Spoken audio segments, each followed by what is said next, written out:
Hi hello இன்றைக்கி ஒரு normal routine தான் பார்க்க போகிறோம். என்னோட 9th மந்தில் ரொட்டீன் எப்படி இருக்குன்னு சொல்லிட்டு காலையில் பிரேக்ஃபாஸ்ட்டுக்கு வந்துட்டு இன்றைக்கி கிழங்கு அடை பண்ணலான்னு சொல்லிட்டு அதுக்கு தேவையானதெல்லாம் நறுக்கி வச்சுருக்கேன். மரவள்ளி கிழங்கு தோல் சீவிட்டு அதை நல்லா சீவிக்கணும். அது கூட வந்துட்டு வரமிளகாய், உப்பு, பெருங்காயத்தூள்லாம் போட்டு நல்லா அரைச்சிட்டு நம்ம சாப் பண்ண வெங்காயம், கருவேப்பிலை, கொத்தமல்லி, இஞ்சி, பச்சை மிளகாய் எல்லாத்தையும் போட்டு நல்லா மிக்ஸ் பண்ணி வச்சுருக்கேன்.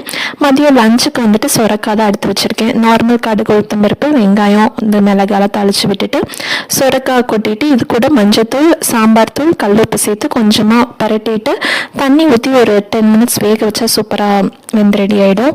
ரித்வா வந்துட்டு சேர் எடுத்தாந்து எனக்கு போட்டிருக்காரு உட்காந்துட்டு பண்ண சொல்லி, கால் வலிக்குதுன்னு சொன்னேன்னா. ஸோ இப்போல்லாம் சமையலும் ரொம்ப அப்போலாம் பண்ணுறதுல ரொம்ப லைட்டான சமையல் அப்படி தான் பண்ணிகிட்ருக்கேன்.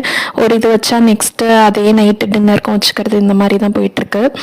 ஓகே, கிழங்கு அடைக்கி பிசைஞ்சு வச்சுருந்தோம்ல, இதை வந்து அப்படியே நல்லா தட்டி எடுத்துக்கிட்டோம்னா